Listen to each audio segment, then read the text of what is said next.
You said never let me go. You said never let me go. You said never let me go.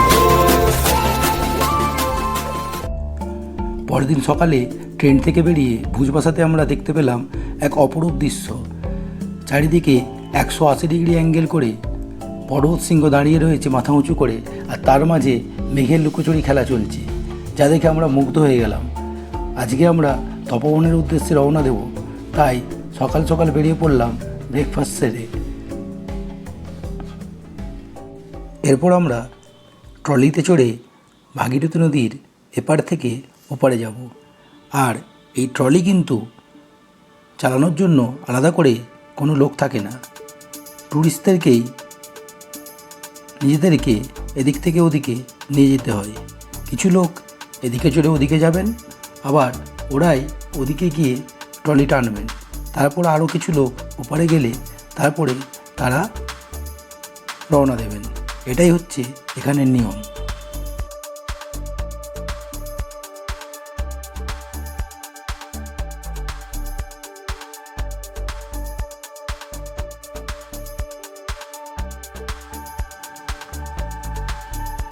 ভুজবাসা থেকে অনেকটাই পথ অতিক্রম করে আমরা উপরের দিকে উঠে এসেছি। আর ওই দূরে দেখতে পাচ্ছেন ভুজবাসা, যেখান থেকে আমরা সকালে রওনা দিয়েছি।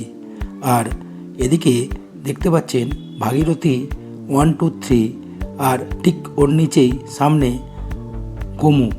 আর আমরা এখন ডান দিকে চড়াই ধরে মাউন্ট শিবলিঙ্গের দিকে যাব। আর সামনেই দেখতে পাচ্ছেন মাউন্ট শিবলিঙ্গ।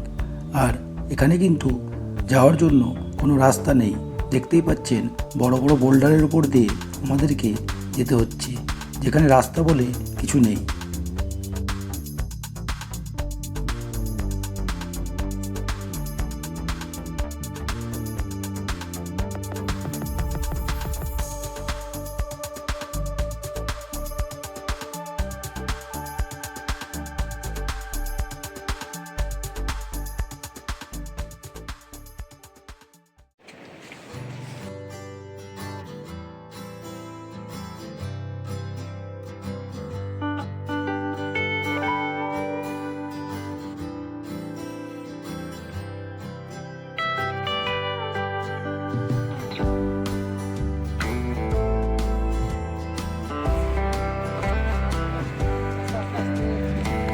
कोई भी रास्ता नहीं है।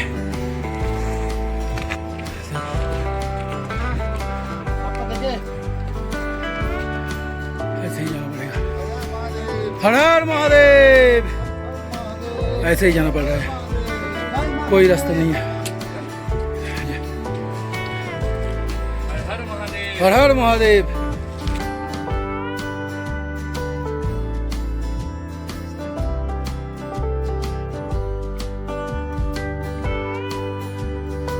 हर हर महादेव। जय मां गंगे। जय मां गंगे। সামনেই দেখতে পাচ্ছেন একটা চড়াই ঢাল। আর আমাদেরকে এখন প্রায় 70 থেকে 80 ডিগ্রি অ্যাঙ্গেলে উপরের দিকে উঠে এই চড়াই পার করতে হবে। আর এটা পার করতে পারলেই এরই উপরে আছে তপবন। আর দেখতে পাচ্ছেন ওই দূরে উপর থেকে সামনে গোমুখ, যেটা আমরা উপর থেকে দর্শন করছি। আর এরপর থেকে পুরো অঞ্চলটি গ্লেসিয়ার। আর ওই দূরে দেখা যাচ্ছে ভাগীরথী সিস্টার। ওর পাদদেশ থেকে শুরু করে সম্পূর্ণ অঞ্চলটি গ্লেসিয়ারে পরিণত হয়েছে। আর এইদিকে ওই ওপরে তপবন। আর এখানে দেখুন রাস্তা বলে কিছু নেই, সম্পূর্ণ ভাঙাচোরা পাথরের উপর দিয়ে আমাদেরকে চলতে হচ্ছে। আর এখানে দেখুন পাথরের ভেতর থেকে বেরিয়ে আসছে গ্লেসিয়ার। আসলে সম্পূর্ণ পাথর সরিয়ে ফেললে তলায় কিন্তু পুরোটাই গ্লেসিয়ারের অঞ্চল। এক অসাধারণ দৃশ্য।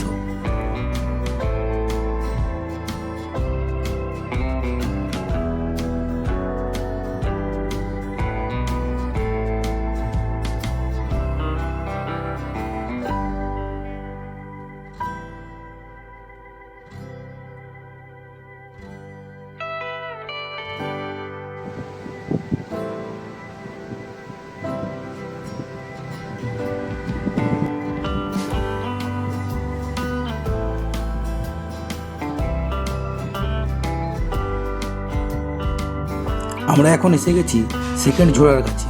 আসলে এই পথে যাওয়ার দুটো সিগন্যাল রয়েছে, একটি হচ্ছে প্রথম ঝোড়া, দ্বিতীয়টি হচ্ছে সেকেন্ড ঝোড়া অর্থাৎ দ্বিতীয় ঝোড়া। আসলে প্রথমে আমি যেটা দেখেছিলাম সেটা পার করে আসার পর এই দ্বিতীয় ঝোড়া পার করলেই আপনারা কিন্তু একদম পৌঁছে যাবেন তপবনে।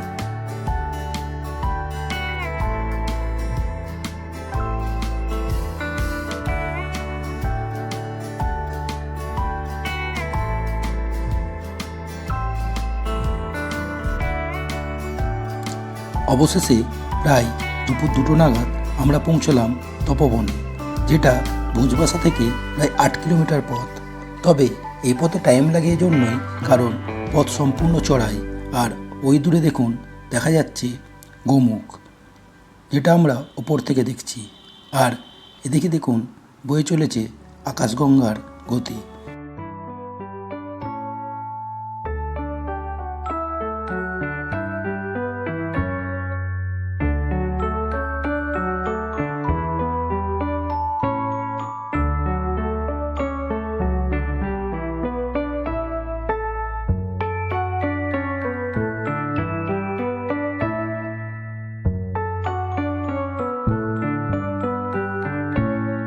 এখন ঘড়িতে প্রায় দুপুর 2টো, আর আমরা পৌঁছে গেছি একদম মৌনীয় আশ্রমের কাছে। এখানে দেখুন একটা ছোট্ট ব্রিজ, এটা পেরোলেই সামনেই মৌনীয় আশ্রম। আর এদিকে মাউন্ট শিবলিং মাথা উঁচু করে দাঁড়িয়ে রয়েছে, যেন আমাদের স্বাগত জানাচ্ছে। এক অপরূপ দৃশ্য দেখে মুগ্ধ হয়ে গেলাম। আর এদিকে দেখুন সামনেই মৌনীয় আশ্রম। আর এটাই আজকে আমাদের গন্তব্য, এখানেই আজকে রাত্রিতে আমরা থাকব।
আমরা মৌনী বাবার আশ্রমে পৌঁছতেই ওপর থেকে নেমে এলো একদল ভ্যারেল, যেন আমাদের স্বাগত জানাতে এসেছে। আর আমরা মুগ্ধ হয়ে দর্শন করলাম সেই অপরূপ দৃশ্য। এখানে বলে রাখা ভালো, মৌনী বাবা কিন্তু আমাদের থাকার জন্য কোনো নির্দিষ্ট চার্জ বললেন না, বললেন আপনাদের যেটা ভালো লাগে সেটাই দেবেন। আর এই চুক্তিতেই আমরা এখানে আজকে রাত্রে থাকবো। আর পৌঁছতেই বাবা আমাদের চা পান করালেন, তারপরেই আমাদের জন্য রেঁধে রাখা খিচুড়ি নিয়ে এলেন। আর এটাই হলো আজকে আমাদের লাঞ্চের মেনু।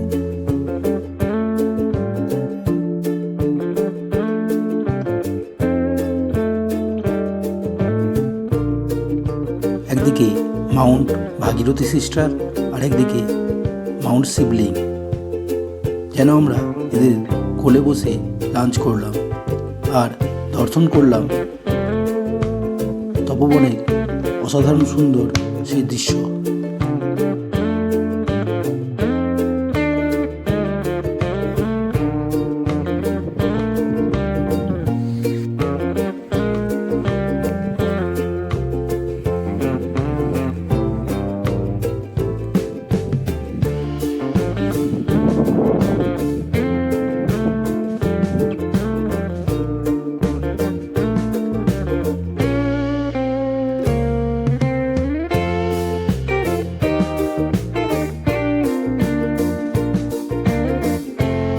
লাঞ্চ করার পর আমরা বেরিয়ে পড়লাম তপবনের সামিট পয়েন্টের দিকে। আপনারা যারা তপবনে আসবেন তারা কিন্তু অবশ্যই এই সামিট পয়েন্টে আসবেন, কারণ এটাই হলো তপবনের সবথেকে উঁচু জায়গা। এখান থেকেই সমস্ত শৃঙ্গগুলি ভালোভাবে দর্শন করা যায়। আর এখানে দেখুন আকাশগঙ্গা বয়ে চলেছে, আর এই আকাশগঙ্গা মাউন্ট শিবলিঙ্গের পাদদেশ থেকে বেরিয়ে এসেছে। हर हर महादेव जय शिव शंभो बम भोले गंगा माई की गंगा माई की भारत माता की पवन पुत्र हनुमान जी की সামিট পয়েন্ট থেকে আমরা ফিরে এলাম এবং রাত্রিতে মৌনীবাবু আমাদের ডিনার করালেন। ডিনারে ছিল ভাত, রুটি, সবজি আর আমাদের জন্য স্পেশাল মেনু মৌনীবাবা নিজে রেখেছিলেন, সেটা হচ্ছে ক্ষীরের পায়েস। এই আশ্রমে কিন্তু মৌনীবাবা নিজে হাতেই সব কিছু রান্না করেন, আবার নিজেই পরিবেশন করেন, আর যার স্বাদ অসাধারণ। লাঞ্চ করার পর আমরা বাইরে বেরিয়ে দেখলাম প্রচণ্ড ঠান্ডা, আর এই ঠান্ডার মধ্যে এক একটা শৃঙ্গের দিকে তাকাতে থাকলাম আর দেখতে থাকলাম তাদের অপরূপ দৃশ্য।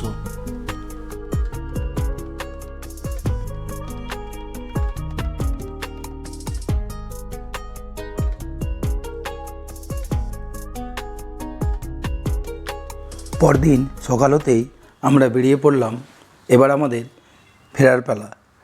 আমরা প্রথমে গোমুখ যাইনি, আমাদের প্ল্যানিং ছিল ফেরার পথে গোমুখ দর্শন করব, তাই আমরা সকাল সকাল বেরিয়ে পড়লাম গোমুখের পথে।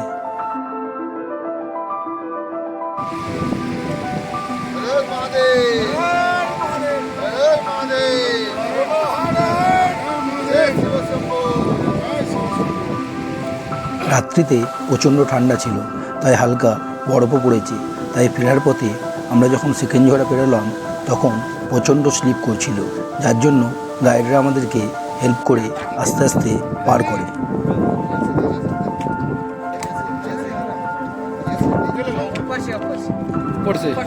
প্রায় 2 থেকে 3 কিলোমিটার খাড়া ঢাল পার করে নিচের দিকে আমরা নেমে এলাম এবং প্রায় সকাল 9টা নাগাদ গোমুখের কাছে পৌঁছালাম, যেখান থেকে ভাগীরথী নদীর উৎপত্তি হয়েছে। দেখতে পাচ্ছেন সামনেই গোমুখ, আর ওর ভেতর থেকে বেরিয়ে আসছে মা ভাগীরথী।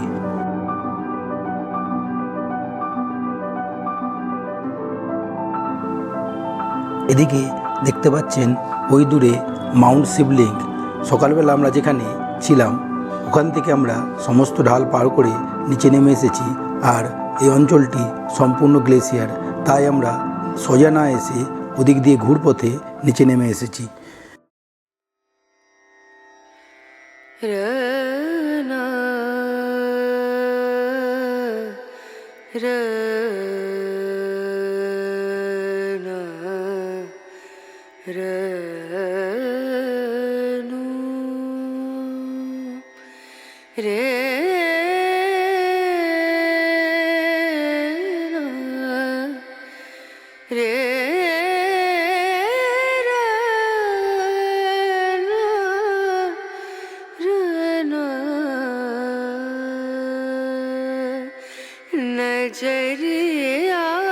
গোমুখ দর্শন করে আমরা চললাম ফেরার পথে। এবার আমাদের গন্তব্য গঙ্গোত্রী, তাই 6 থেকে 7 কিলোমিটার পর অতিক্রম করে আমরা প্রায় বিকেল 6টা নাগাদ পৌঁছালাম গঙ্গোত্রীতে। আর আজকে রাত্রিতে আমরা গঙ্গোত্রীতেই কাটাবো। কাল সকাল সকাল আমরা বেরিয়ে পড়ব হরিদ্বারের উদ্দেশ্যে। আমরা ছিলাম গঙ্গোত্রীতে GMBN-এর গেস্ট হাউসে, তাই গেস্ট হাউসে ফিরে কিছুক্ষণ রেস্ট নেওয়ার পর সন্ধে নাগাদ আমরা চলে এলাম গঙ্গোত্রী মন্দিরের উদ্দেশ্যে।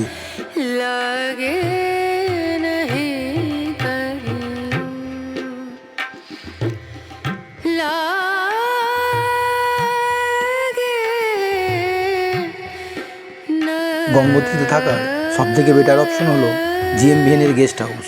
এখানে পার ডে পার রুম 1200 টাকা, আবার যদি সিঙ্গেল বেড নিতে চান ডরমেটারি সিস্টেমে তাহলে 500 টাকা ভিত্তিতে পাওয়া যায়। তবে এখানে থাকতে গেলে আপনাদেরকে আগে থেকে অনলাইনে বুকিং করে আসতে হবে। GMVN-এর গেস্ট হাউসটি গঙ্গোত্রী মন্দিরের একদম পাশে, তাই এর থেকে বেটার অপশন আর হতে পারে না। পরদিন সকাল সকাল উঠে আমরা বেরিয়ে পড়লাম হরিদ্বারের উদ্দেশ্যে, কারণ আজকে রাত্রিতে ওখান থেকেই আমাদের ট্রেন রয়েছে।